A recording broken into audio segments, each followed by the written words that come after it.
Number three. Today was really good. I'm doing laundry too while I'm filming this, cause I feel like I want to do my laundry. I haven't done it yet, so I'm going to do it. Um, Today was really good. I got up and I made a mental note. Well, not particularly a mental note, exactly. I don't want to wear my glasses. I don't like the reflection of the computer in them. But I made a note and I was like, I should probably eat a bigger breakfast. That would help with me being hungry. And I was correct. I did not get hangry by the time work was over. And yeah, just in general. And work itself was better too because it was warmer out and it was animal related.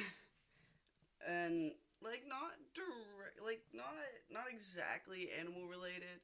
Uh, we cleaned the stalls in the barn because the flood had packed the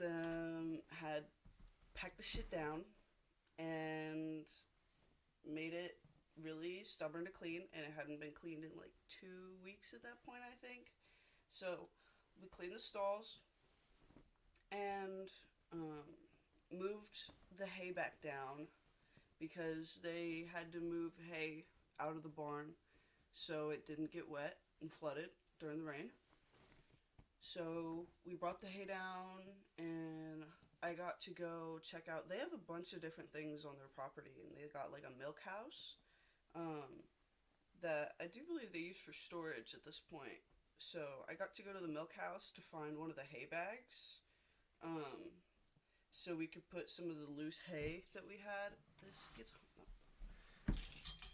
so we could put some of the loose hay that we had in a bag because it was in it was just loose. It was just loose at this point because I don't know. It was loose though, so that was all there was to it. Uh, and so I got to go to the milk house and get in there and find the hay bag that ended up being like way too big. Like really, really big. Like I probably could have fit in it if I wanted to. So we just went out in the pasture and got the got the hay bag that the horse and the donkey at the time were originally munching on, but they had meandered away, so I just dumped the hay out and grabbed the bag. Didn't harm no one. So that was taken care of. Um, and we had to find some fans to set up to let the stalls dry out because it was damp. It was damp as fuck still from being flooded. So we did that. And then we also raked like right in the pasture, straight outside, like in the immediate yard for the outside the stalls because it was really damp and gross, and we wanted to clean that up. And then we also went over a little bit, and there was like this huge mud pit. Pretty much, that's what it was. It was a mud pit, and there was a bunch of dry stuff. So I ended up moving a lot of the dry stuff down to help. It was like hay. It was hay and like wood chips or something, and I brought that down to help dry out the mud pit. Eventually, the owner, she just took at that shit with a bulldozer. She was like, "This is years of chicken and equine shit. I'm just fucking moving it." That she did. That she did. But we also cleaned out the aviary because they have like what was this like little silo and they turned it into a house for their chickens and their guineas, and it's really cute. Uh, yeah, that was that was a bit of a process, but it was worth the work because the end result she had a bunch of herbs and stuff for the chickens, and so I got to sort of fix it up at the very end. She moved on to do something else, and the other lady we were working with, she was also off doing something else. She was doing something else in the barn. I don't know exactly what it was, but I was finishing up what was going on in the aviary. So I I sprinkled a lot of the flowers and stuff of the herbs, like not only in their nesting boxes because it's good for the chickens. It helps them relax, makes their overall well-being levels go up. So I was like, throw some in there, and then I was like, you know what? We'll just sprinkle some around the whole aviary, make the whole thing smell better, and make it look cute too. Because why the fuck not? And I was really happy with it. I was really happy with the finished product. I thought it looked really good. Um, so yeah, it was animal related stuff, and I think it made me feel better that it wasn't just sort of moving things and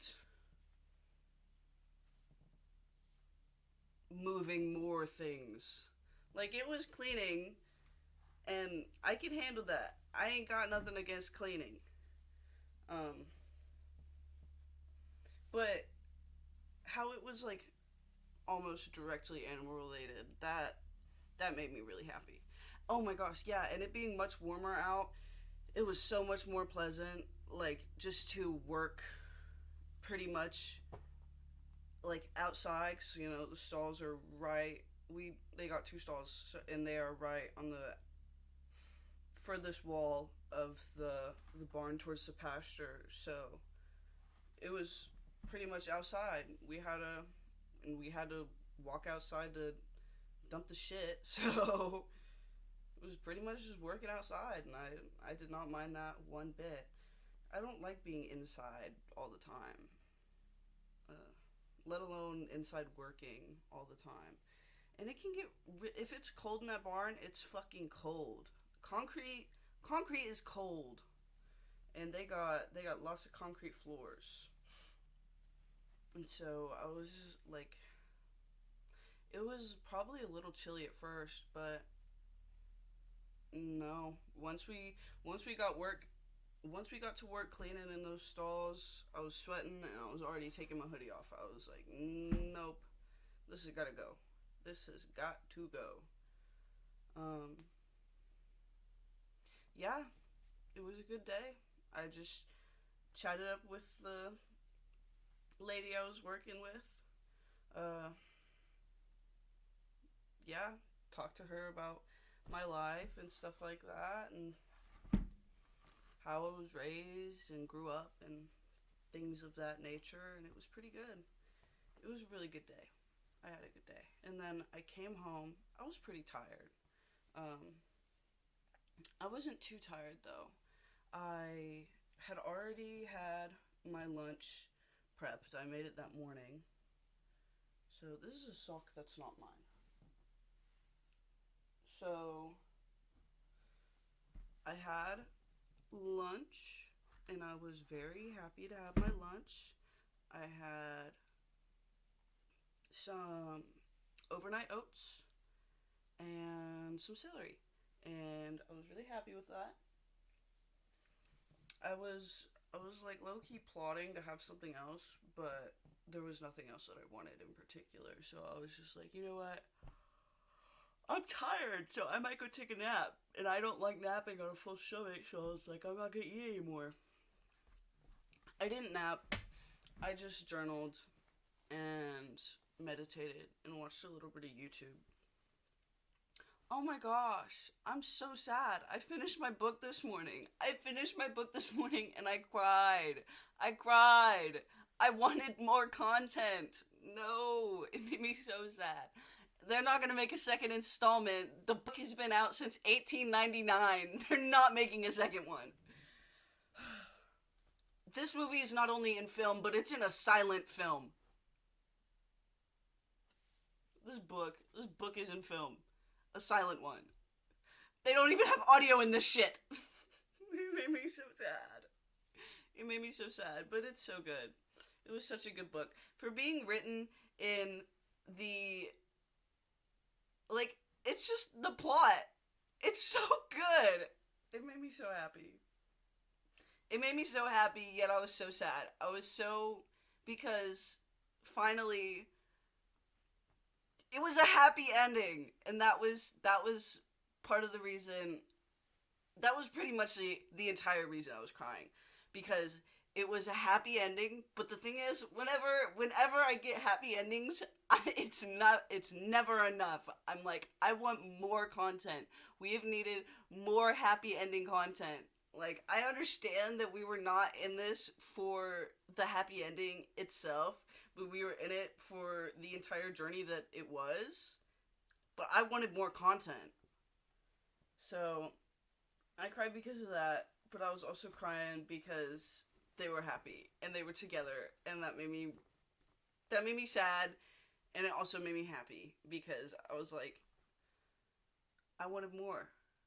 You're telling me this is it? This is all I get? Like, acceptance? And then that's it? Nothing else?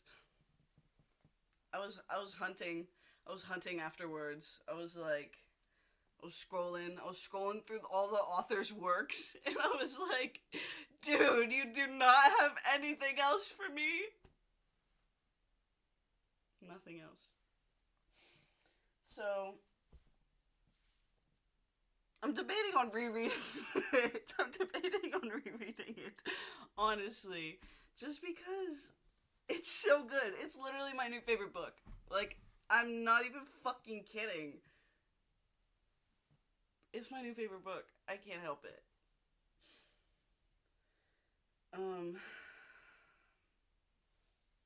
So, I'm contemplating rereading it because, like, I don't know. It's got me hooked on the romance, and I'm like, I need more romance. that did not satisfy me. I simply need more. But the thing is, I don't have any more romance books. What the fuck books do I have? Hold on. Pause! Let me, hang this up over here really fast. And get these socks out of my lap. I got fucking Graded Literature Readers 6th book. I really like old books. Whenever I can find old books, I buy the old books because I like old books. So,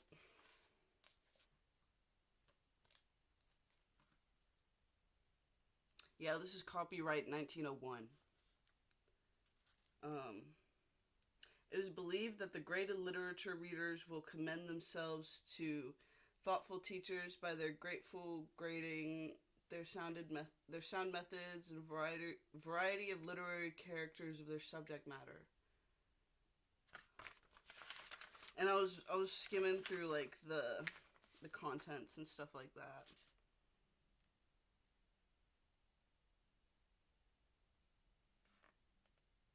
Like, there's Charles Dickens in here.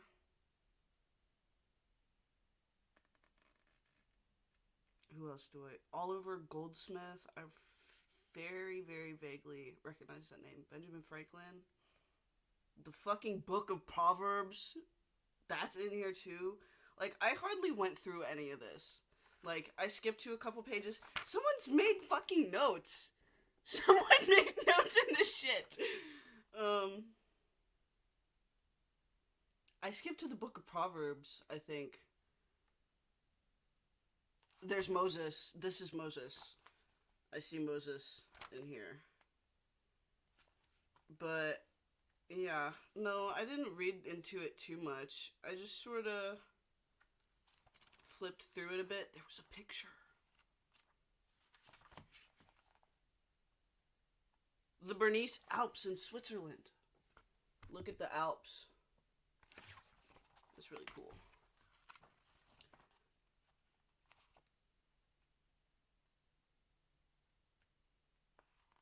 Someone made notes of this man looking like their grandfather. I saw some poetry too while I was flipping, but that's gone now. More pictures. The linen cloth rolled forth and spread out.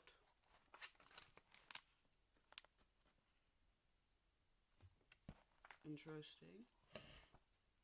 But I'm like, I highly, highly, highly doubt there's gonna be some romance in this shit.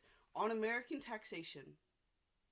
See, that's what I'm talking about. I have no idea what the fuck is in here.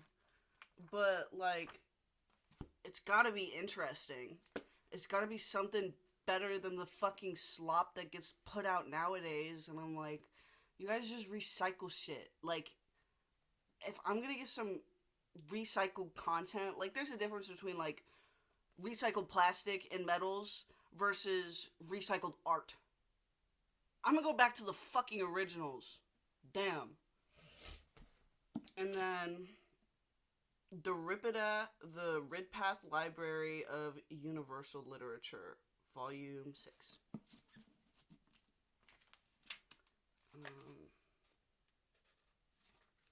The night of October 11th, 1492. He was a man whom danger could not daunt, nor sophistry perplex, nor pain subdue. I don't know who this man is, but apparently he was a man that, I don't know, whatever that just said, was in one ear, out the other. That's why I don't really like reading aloud, because a lot of the times I have to reread stuff multiple times. Yeah, there's some poetry in here too.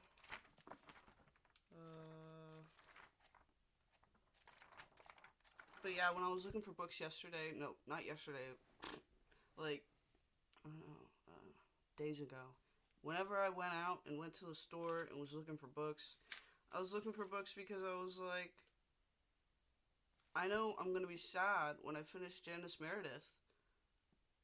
I want more. And they didn't have any more. The only other book that they had, I can't even remember, but it made me sad. And then I have a Stephen King book that I'm not entirely too interested in, and I'm actually trying to sell. And then I have a book about the stars that I have mostly read. And then I have a book of 500 poems. And I like poetry, don't get me wrong. But I'm not in the mood to just read a bunch of poems. Even though I probably should just read a bunch of poems, I'm like, I don't want to read a bunch of poems. As much as I like poems, there's something about short and long form storytelling. I mean, do poems count as short form storytelling? Hold on. I gotta correct fact. Pause, rewind. I gotta fact check myself here.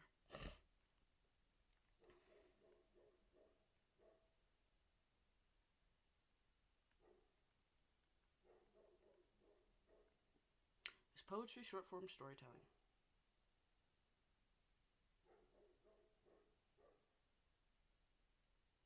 I guess so, yeah. Well, long form storytelling.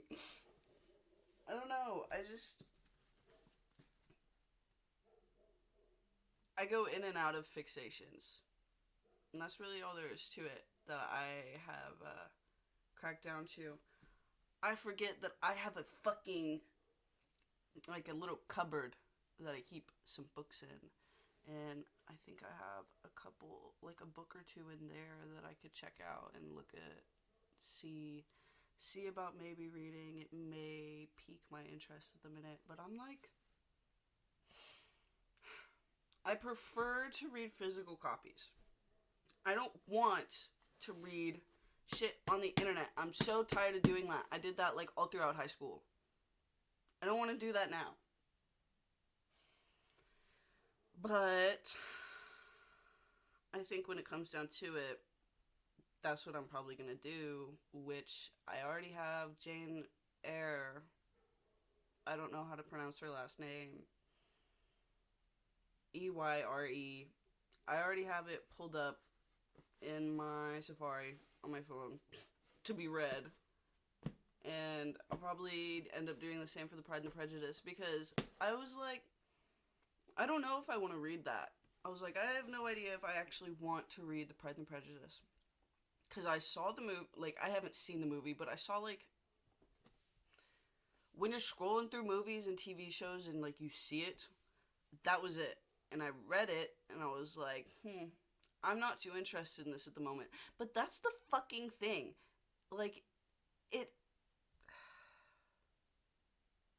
that's what I'm going on about in and out of fixations, because I'll literally see something and, like, understand what it is and what it holds, what it has to offer me, and I'll be like, I don't want that.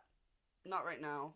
But then later, when I'm in the genre, in the area of things like that, I'll be like, I do want that, actually. I didn't want that then, but I want it now. So, yeah. On a book hunt, tomorrow, I am going to try to go to the dentist. My teeth hurt. Specifically, this one tooth that's been bothering me for like months on end. Not on end, off and on. But it's been bothering me. So I'm going to go try to get that taken care of. Because I planned to sell something to somebody tomorrow. We made this plan over the weekend. And so I was like, hey, I can't be here tomorrow. I got this thing to do. They bailed like 2 hours ago. So I was like, okay, well, I have this day off, so I'm going to take this opportunity to try to go to the fucking dentist.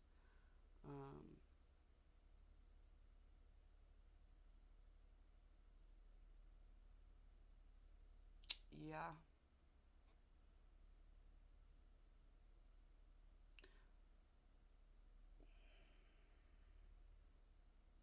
I'm debating on selling my lamp.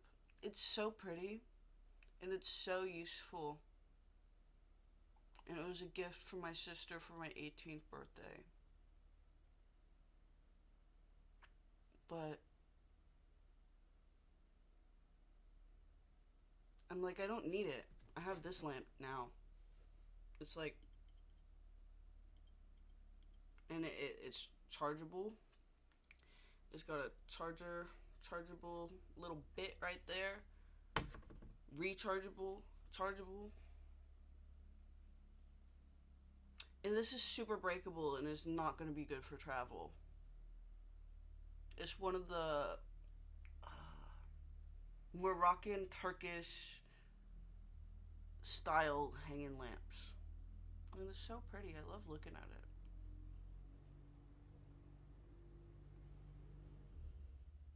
Let me go check out what books I have in the cupboard. I've been thinking about them. I'm just thinking about them. What's in here?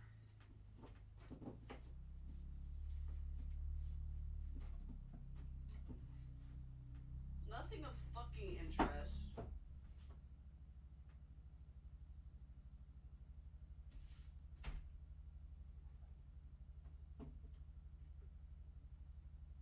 I don't think.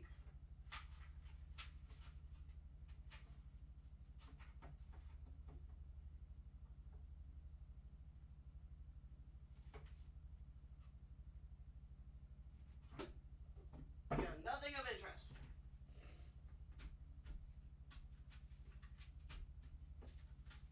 Yeah.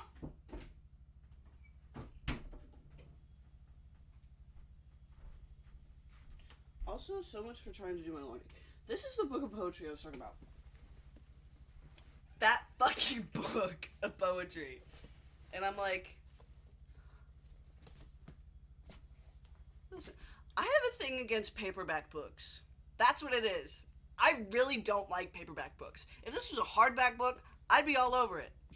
I'd be carrying this motherfucker everywhere. But it's not. It's a fucking paperback, and I hate it because the fucking edges always peel up like that, and there's like nothing you can do to stop it unless you put a little cover on it, but I'm just like, what the fuck? No. My porch light just turned on. On his deceased wife. Was the poem I flipped to. A lot of these are, this is William Shakespeare, but a lot of these are anonymous. Robert Burns. I knew a Robert Burns. Nobody called him that. Alexander Pope? The Pope wrote poetry? That's probably not who this was.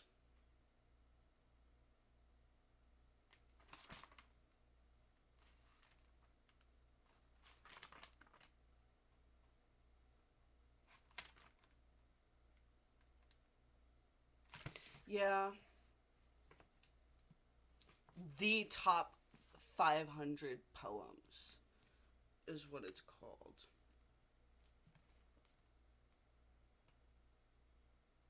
Published by a Columbia anthology. Imprinted by the Columbia University Press in New York. It is rare indeed to come across a book in which wisdom and love come together as powerfully as they do for William Harmon, the top 500 poems. The wisdom is shown in the strategy of concentrates the census of centuries as to what the best poems in English are, so that each falls naturally into place that generations of readers have accorded it. All of this wisdom is vitalized by love for poetry itself, love for richness of the language in which it all has its being, and perhaps especially love for the reader who is all of us, and that Harmon has in mind. That was, I think it was by one of the anthologists. I don't know. There's some fucked up like scratches and whatnot going on here.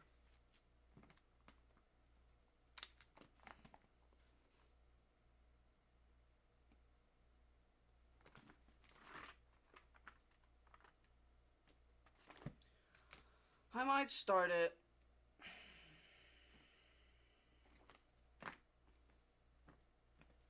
The thing is, like, I don't want to start it because I know I probably won't finish it for, like, ever. And the thing is, I hate doing that because I lose my place. Even if there's a bookmark, I'm like, even though it's not, like, a linear story, so that really shouldn't matter. I don't know. I'm gonna think on it, and I'm just gonna keep looking at it until I decide I want to read it, because I got this for free. I saved it from getting flooded, so I was like, chill. That was my sister. It is 8 o'clock.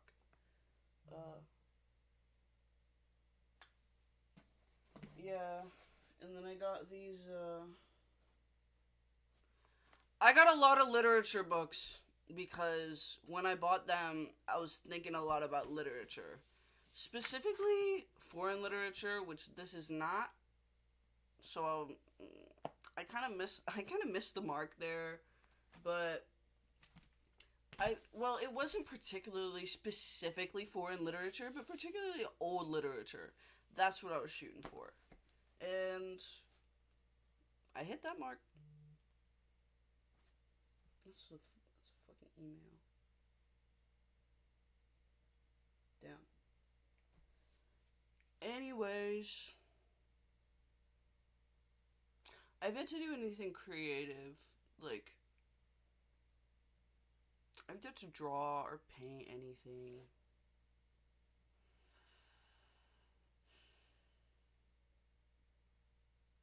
Maybe I'll do that tomorrow. 30-minute video. Cool. I expected this to be like 15 minutes. I'm a yapper. A yap. I don't know why I expected this to be 15 minutes. My mom should be home soon. I'm glad I ate dinner already. Even though I'm sad, because she was thinking about making biscuits and gravy. My nose itches. She was thinking about making biscuits and gravy this morning. She was telling me, and I was like, that would be yummy. She was like, maybe I'll make it for dinner. And I was like, cool. That sounds good. Biscuits and gravy for dinner sounds delicious.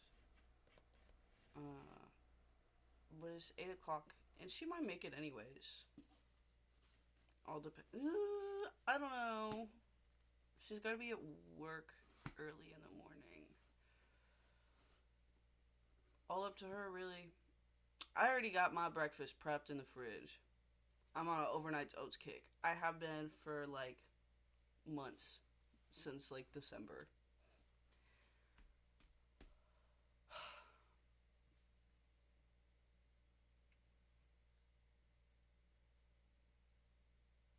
I'm either gonna force myself to start reading like The Pride and the Prejudice or Jane Eyre or Jane Eyre. I have no clue, but I've heard it's really good, so I want to check it out. I'm not even fucking kidding. I'm gonna force myself to read one of those two books because the literature is not what I want. I want romance. So, yeah. I'm either gonna force myself to read one of those online and just have to deal with it being online, or I'm just gonna reread Janice Meredith, which I am not against doing, because it's like when you go back and watch a movie a second time, you get to pick up on all the foreshadowing and all the Easter eggs, or like shit that you missed the first time around. You get to pick up on all of that. And I would really like to do such. So I think that's what I'm gonna do. Even though this doesn't count, I made the plan to have my new books read like